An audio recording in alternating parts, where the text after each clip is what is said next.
आत्मा का अव्ययत्व और अनिर्वचनीयत्व, वहाँ उस ब्रह्म तक नेत्रेंद्रिय नहीं जाते, वाणी नहीं जाती, मन नहीं जाता। अतः जिस प्रकार शिष्य को यह ब्रह्म का उपदेश करना चाहिए वह हम नहीं जानते, वह हमारी समझ में नहीं आता, वह विदित से अन्य ही है तथा अविदित से भी परे है। ऐसा हमने पूर्व पुरुषों से सुना है जिन्होंने हमारे प्रति उसका व्याख्यान किया था। पदभाष्य, वह उस ब्रह्म में नेत्रेंद्रिय नहीं जाती क्योंकि अपने में ही अपनी गति होनी असंभव है, और न वाणी ही पहुंचती है। जिस समय वाणी से उच्चारण किया जा हुआ शब्द अपने वाक्य को प्रकाशित करता है उस समय ही अपने वाक्य तक वाणी पहुंचती है, ऐसा कहा जाता है। किंतु ब्रह्म तो शब्द और उसका व्यवहार करने वाले इंद्रियों का आत्मा है, अतः वाणी वहां उसी प्रकार नहीं पहुंच सकती जैसे कि अग्नि दाहक और प्रकाशक होने पर भी अपने को न जलाती है और न प्रकाशित ही करती है, और न मन ही वहां तक पहुंचा जाता है। मन भी अन्य पदार्थों का संकल्प और निश्चय करने वाला होता हुआ भी अपना संकल्प या निश्चय नहीं करता है, क्योंकि ब्रह्म उसका भी आत्मा है। इंद्रिय और मन से ही वस्तु का ज्ञान हुआ करता है, उनका अविषय होने के कारण हम ये नहीं जानते कि वह ब्रह्म ऐसा है। अतः जिस प्रकार से इस ब्रह्म का अनुशासन शिष्य के प्रति उपदेश किया जाए ये हम नहीं जानते, ऐसा इसका अभिप्राय है। जो वस्तु इंद्रियों का विषय होती है उसी का जाति गुण और विशेष क्रिया रूप विशेषणों द्वारा दूसरे को उपदेश किया जा सकता है, किंतु ब्रह्म उन जाति आदि विशेषणों वाला नहीं है। अतः ब्रह्म शिष्यों को उपदेश द्वारा उसकी प्रतीति कराना बहुत कठिन है। इस प्रकार श्रुति उपदेश और उनके अर्थ का प्रकाशन ग्रहण करने में अधिक प्रयत्न करने की आवश्यकता दिखलाती है।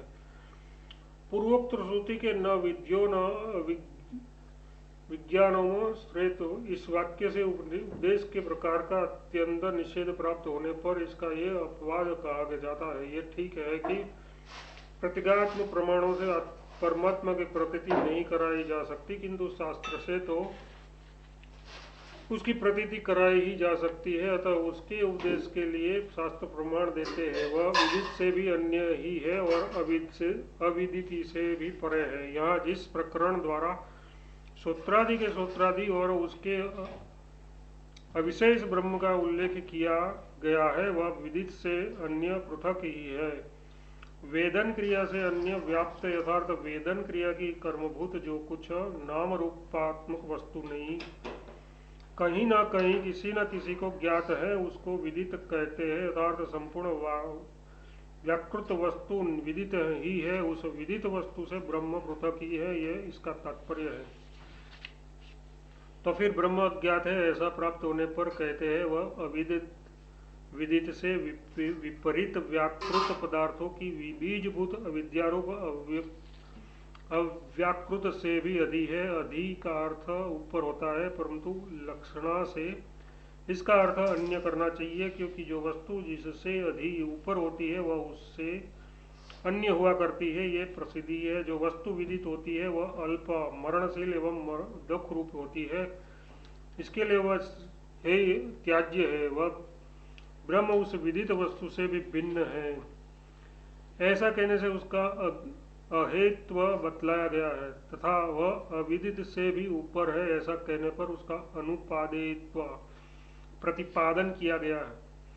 किसी कार्य के लिए ही किसी अन्य पुरुष का द्वारा अन्य कारण यानी साधन को ग्रहण किया जाता है। अतः वेता मतलब आत्मा को किसी अन्य प्रयोजन के लिए कोई अन्य साधन उपादेय नहीं है। इस प्रकार वह विदित और अविदित होने से भिन्न है। इस कथन द्वारा हे और उपादेय का प्रतिषेध कर दिया जाने से ज्ञेय वस्तु अपने आत्मा से अभिन्न सिद्ध होने के कारण शिष्य की ब्रह्म विषय जिज्ञासा पूर्ण हो जाती है, क्योंकि अपने आत्मा से भिन्न किसी और वस्तु का विदित और अविदित होने से भिन्न होना संभव नहीं है। अतः आत्मा ही ब्रह्म है, ये इस वाक्य का अर्थ है। यही बात ये आत्मा ब्रह्म है जो आत्मा पाप से रहित है। जो साक्षात अपरोक्ष से ब्रह्म ही है, जो आत्मा सर्वांतर है इत्यादि अन्य श्रुतियों से भी प्रमाणित होता है।